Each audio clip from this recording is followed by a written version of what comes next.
What up? Hey, what up, dog? What up? Hey, what up, dog? What up? Hey, what up, dog? What up? Hey, what up, dog? What up, though, Pride Nation? This is Luke G's, and this is the Field Review. Oh, I've been trying to tell people for the longest that football is checkers. It's not always chess. And the reason I say that is because a lot of the times people do not realize that things don't have to be so difficult. So I'm going to try to make this a really short video, but I just want you to listen to something that I have been preaching for a while. Excuse me. And what I have been preaching is sometimes you can measure a player's greatness based on the situation and the circumstances. Okay? And so this is a video of First Things First, where they're talking to Hall of Fame wide receiver Cris Carter and Nick Wright. And they're going to ask him a question. And they're going to say some things in here that I'm going to point out are the most factual things I've ever heard. So let's get this thing going. Back, but there's nothing you can do about it. You just got to learn and move forward. All right, so Jared Goff mentioned it about the offense. Let's stick there. What happened to the Rams offense last night? Well, number one, their offensive line got destroyed. They had no type of running game. And no type of running game, you can't support your quarterback. They're very, very... Let me just stop right there. Anybody who has been a part of my channel from the beginning knows that I have said this over and over again. And I know that there are some people who are going to say that this is another Matthew Stafford video. No, this is talking about a winning formula. Okay? The first thing that jumped out to Cris Carter, a Hall of Fame wide receiver, was that the offensive line got destroyed. And the second thing that jumped out to him was they had no running game, which were things that I brought up in a previous video on why we should be excited after this Super Bowl. And then he talks about how if you don't have no run game, you have no support for the quarterback. This has been the history of the Detroit Lions, okay? But I'm going to let the Hall of Famer say it, because when little old Luke G say it, it just sounds like a guy who want to act like he know football, even though I've played this game. But we'll listen. Very limited being able to throw the ball. You're like, well, wow, man, this is the Rams. They've never been limited. No, they are limited. If you take away their outside, they don't have a tight end threat, and they don't have a constant back out of the backfield threat. So when you break down their passing attack, it's really based off of their ability to be able to run the ball and play action, which allows... Again, another good point. When you take away the run game, you take away their outside threat, they became limited. And it is not a knock on Jared Goff. It's just saying that, you know, the quarterback can only do so much, but the good ones can live past that, those handicaps. And that's where my respect for Detroit Lions quarterback come in play. But we'll finish listening to what he say, because I'm telling you, what he's saying here is all factual information. Their wide receivers, who do have some speed, and Robert Woods and Brandon Cooks, to get deeper down the field, and then they run these combination routes. This offense has been a different offense the last 2 months since they missed Cooper Kupp. I said before that the quarterback, Jared Goff, his quarterback rating is down 30 points with Cooper Kupp out of the lineup. So they didn't. Sean McVay did not replace him, replace his productivity, or call plays that would replace that part of the offense. So for me, they have to be more versatile offensively. They have to get the tight end involved, the same way we talk about the Dallas Cowboys. I want you to also notice that he talks about them being more versatile. He talks about them getting the tight end more involved. And these are things that anybody who would tell you that knows football knows that this is the ultimate team sport. You have to have good tight end play. We haven't had good tight end play here in Detroit. You have to have a run game. We haven't had a run game here in Detroit. You have to have versatility, and what that really means is you can't just be pass. You got to be pass, run, and it has to be a run that's respected, that's effective. We haven't had that in Detroit, but we're going to keep listening. The way you concentrate on their running game and Amari Cooper, it's the same way with the Rams. You have to have a third receiver if they're going to continue being their dominant formation would be one running back, one tight end, and 3 receivers on the field. If that's going to be your staple of your offense, you have to be able to do things to get the ball down the middle of the football field. If you look at them, how many times did they try to get the ball between the hashes? Not a whole bunch. It's the easiest way to throw the ball in the NFL. That's why Tom Brady throws it that way, and they have to make it a little more friendly for the quarterback who really struggled. Listen, it's not all on the quarterback, obviously, but what we saw last night was when he doesn't have the advantages that he's had the majority of the last 2 years, when the offensive line's unable to protect him and he's under duress, when the running game is non-existent, and when all of a sudden his mad genius young head coach is not scheming guys wide open, and it's about Jared Goff going out and making a few plays himself, he really struggled. Again, Nick Wright comes up with a very strong point. And when you're looking at the position of quarterback, it's really simple, in my opinion, to be able to break down what these quarterbacks are doing.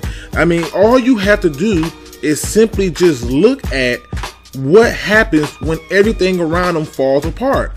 And too often, and I know somebody's going to come in my comment section and say, well, you know, Stafford doesn't do those things when he don't have everything right. But I'm just thinking to myself, 9 years.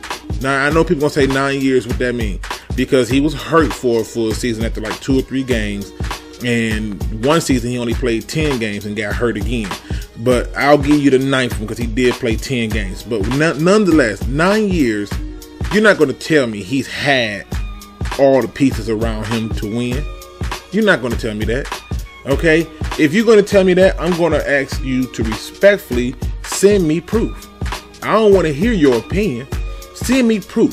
What game did he take a L in that you figure it was his reason they lost? Because I'm promising you, I'm going to show you where the film don't lie. So he's making a very good point that, you know, one, some people are system guys, and Jared Goff is a system guy. About 80% of the league, maybe 90%, is system-based players. But where those special ones stand out to me is when the system is not working, they still perform. So we'll just keep listening and see what they're talking about here. In the first 3 quarters of the game last night, he completed 9 passes for 95 yards.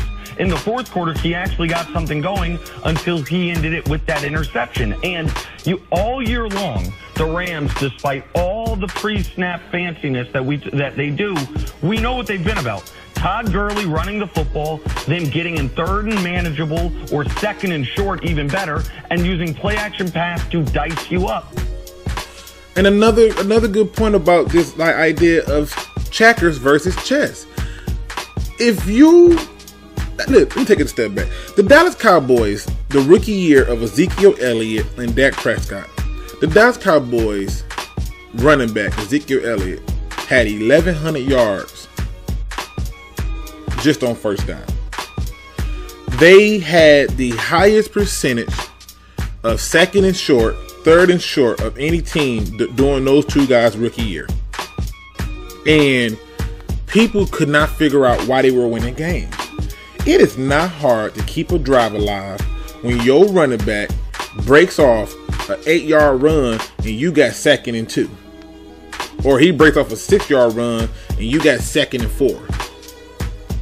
It is not hard to keep a drive going when it's 3rd and 1, 3rd and inches.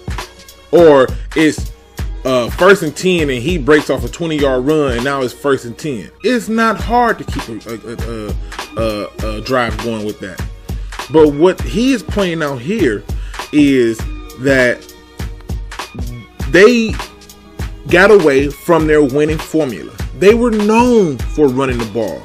They were known for using that run to set up the play action and the play action to open up other routes in the passing game.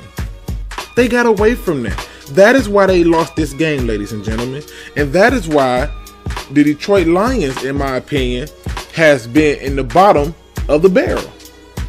But that is changing, because now we're going to get back to what we were doing in 1991 when we had number 20. Okay? But let's just keep listening. The play-action pass game was non-existent yesterday, and they didn't have a counterpunch. And C's absolutely right in that they took away their outside receivers. And on Friday, I thought it was really interesting. We did long shot MVP picks, and Coach Mangini picked Josh Reynolds because he thought if the Rams were, it was a long shot, obviously, yes, but if the Rams were going to win, it would be because they have to do. They have to have that slot receiver come in there and do his best Cooper Kupp impersonation. Instead, Josh Reynolds targeted 7 times, 3 catches, 28 yards. Like, there was nothing they could do that scared you. And when you talk about they don't have a back. Now, this part right here is very important to me. When he said there was nothing the Rams can do that scares you, think about our Detroit Lions. If there is no threat of a run game, there's not even an attempt or a commitment to running the ball, does it not make sense to say that there's nothing to be afraid of if all you're going to do is pass? Because that's easy. That would be like you being in a boxing ring with Floyd Mayweather, and Floyd Mayweather can only throw jabs. If you know that all he can throw is jabs and you have every other punch, combination, and option at your disposal, it is going to be easy to beat Floyd Mayweather. This would be like you being in a baseball game and you know that the pitcher is going to throw an underhand pass every time, and let's say he's just going to throw a fastball every time. It is easy for you to hit that ball when you know what's coming. When people play the Detroit Lions, they know we're passing. They know we are not going to run the ball. It is easy to defend that. It's easy to stop something that you know is coming. And the reason you know it's coming has nothing to do with the quarterback, but it has everything to do with the fact that there's no identity on this team. But we're going to let these experts say it, because when Luke G say it, I'm just little old Luke. I don't know what I'm talking about, and I'm crazy. But okay, I'll let the Hall of Famer say it, and the guy who looks like the Tom Green. So we're gonna let them say it. They can catch out of the backfield. That didn't used to be the case. That was a huge part of Todd Gurley's game. In the playoffs, Gurley, 3 catches for 7 yards, or 4 catches for 7 yards, pardon me. That and C.J. Anderson, is not going to be a threat catching the ball out of the backfield. The Patriots were very comfortable saying, we're going to dedicate guys stopping the run. Most of the game, we're doubling Woods, we're singling Cooks, and Belichick said after the game, you can only double so many people. So this is what we're going to do, and if one of the others can beat us, then we'll have to adjust, and they didn't have to adjust. And what I want y'all to understand is this. When was the last time somebody played our Detroit Lions and said, we're going to dedicate ourselves to stopping the run? Think about that for a moment. Take a moment out of your busy day, okay? Sip you some coffee, some tea, some Monster drink, some cola, whatever, some Faygo. For those who in Michigan or on this coast, they know what Faygo is. Take a moment to think, when was the last time somebody said we need to stop the run? And if the answer is you can't remember it, then this is an easy statement to say sometimes it's just checkers, not checks. Because what they're really saying is that I'm going to gear up to stop the pass, because that's all they're going to do anyway. That's so easy for a team to take an L when you know that's coming. That's why I'm so excited about the direction the Lions are heading in with trying to put more focus on the run. Okay? That is a beautiful thing. And he's saying it spot on. It's been said here spot on by a Hall of Famer. But I'm going to let them keep telling you, because if I say it, it don't hold no weight. Even though I'm telling you, I really do know this thing called football. We're going to spend a lot of time talking about Todd Gurley, or the lack thereof, in a little bit. But when you have a game that comes down to so much defense like this, how much of this is the fact that Sean McVay got outcoached? You mentioned this is not all on Jared Goff. Did Belichick just see what was happening and help sort of defensively outcoach Sean McVay? Well, for one, we need to be the first show to stop saying Belichick. Brian Flores ran the show. Belichick wasn't calling that defense. We just all of a sudden, we're just going to give him credit for everything. He wasn't calling the defense. Brian Flores, as you mentioned in the article at Yahoo, it talks about what he meant to that defense, and those players talk about him. Now, what Chris Carter is about to say about Tom Brady is 1,000,000% facts. Okay? It's 1,000,000% fact. I'm going to pause it when he say it because I don't want people to miss it because they always saying I'm crazy. So I just want you to be clear about what he's going to say. It's fact. Sean McVay didn't adjust to what they're doing. He couldn't get. And it's kind of like a point guard. You got a star shooter. You got to get him the ball. You got to get him the ball close to the bucket. We need to see the ball go through the net so you can start to get a rhythm. He couldn't get Jared Goff in a rhythm. He couldn't call a play. He couldn't get in a formation where he could get his star player to get that rhythm, to see it go in, that they start to have some confidence. And that's what you expect out of your offensive coordinator. That's what you expect. We saw the impact since Sean McVay's been hired on Jared Goff. And he could not help the kid in this game. The difference between Jared Goff and Tom Brady. All right, ladies and gentlemen. The difference between Jared Goff and Tom Brady. It's finna get real with these facts. And the stuff that he gave you in between there is to show you just how important a head coach is to the process of winning games, the process of player development, the process of people looking good and looking great. But he's going to tell you, the Hall of Fame wide receiver Chris Carter is going to tell you the difference between Tom Brady and Jared Goff.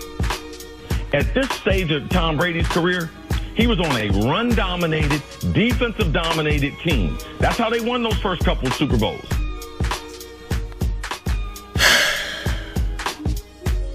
Have I not been saying that? Have I not been saying that when people want to talk about Tom Brady and Aaron Rodgers and comparisons to what we have here at quarterback and why win-loss record for a quarterback is not a real stat, have I not been saying it really boiled down to the run game and defense? That's what's winning these games. That's how you improve upon a quarterback. That's how you build up confidence.